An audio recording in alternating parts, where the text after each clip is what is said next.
শীতকাল এসেও যেন আসছে না। মাঝে কয়েকদিন জাঁকিয়ে শীত পড়লেও আবার যেন পাল্টে পথ ফিরে যাচ্ছে। যদিও শীতের আমেজ কিন্তু আছে, যা উপেক্ষা করা যাবে না। আর এই শীতে কি আপনার মনটাও কোথাও ঘুরতে যেতে চাইছে? আপনার মন কি একটু পাহাড় পার করছে? তাহলে আজ এই ভিডিওটি আপনার জন্য। এই ভিডিওর মাধ্যমে আপনাদের নতুন এক জায়গার সন্ধান দেব, যেটির নাম এবং সেখানকার বিশেষত্ব শুনলে ভ্রমণ পিপাসু হিসাবে আপনি চমকে উঠবেন। শীতের মৌসুমে বন্ধুবান্ধব, পরিবার বা মনের মানুষের সঙ্গে কোথাও ঘুরতে যাওয়ার মজাই কিন্তু আলাদা। আর সেই জায়গা যদি পাহাড় হয় তাহলে তো কোনো কথাই নেই। সেই জন্য এই শীতের মৌসুমকে কাজে লাগিয়ে আপনিও যাতে একটু ভালো জায়গায় ঘুরে আসতে পারেন তার ব্যবস্থা করা হলো এই ভিডিওটির মাধ্যমে।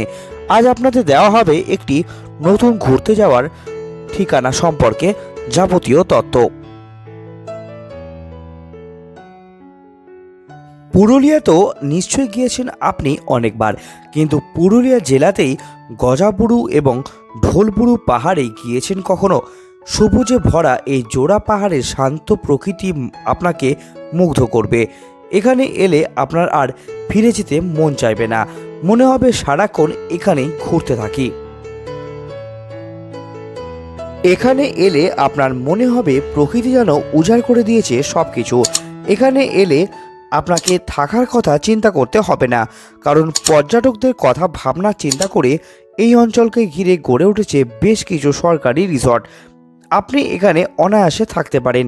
সবুজে ঘেরা শান্ত জায়গায় গড়ে ওঠা পলাশবাড়িতেও আপনি থাকতে পারেন। পুরুলিয়ার সৌন্দর্যকে নিয়ে আলাদা করে কিছু বলার নেই। এই জেলায় সারা বছর পর্যটকদের আনাগোনা লেগেই থাকে। পুরুলিয়া শহর থেকে মাত্র 25 কিলোমিটার দূরে আরসা ব্লকের হেসলা গ্রাম পঞ্চায়েতের পাঁককিড়ি গ্রামে গড়ে উঠেছে গজাবুড়ু পাহাড়। আপনি যদি পর্বত আরোহণ করতে ভালোবেসে থাকেন তাহলে এই জায়গাটি আপনার জন্য একদম আদর্শ স্থান। এখানে পর্বত আরোহণের জন্য প্রতি বছর পর্যটকেরা এখানে ভিড় জমান। এখানকার রিসর্টে থাকলে আপনার আলাদা একটা ভালো লাগা কাজ করবে।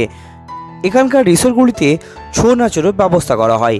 ভেবে দেখুন, সকালে ঘুম ভাঙলো আর চোখের সামনে ভেসে উঠল গজাবুড়ু পাহাড়, ঢোলবুড়ু পাহাড়। তাহলে আর দেরি কেন? আপনিও এই উইকেন্ডে এই দুই পাহাড়ে ঘুরতে যাওয়ার প্ল্যান সেরে ফেলুন।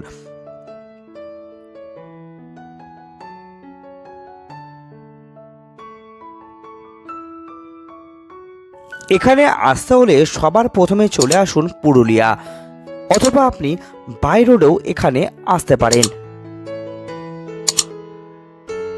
ভিডিওটি কেমন লাগলো জানাবেন, সাথে এইরকমই ছোট বড় ট্যুরের ব্যাপারে জানার জন্য এই চ্যানেলটি এখনই সাবস্ক্রাইব করে নেবেন। নমস্কার, ধন্যবাদ।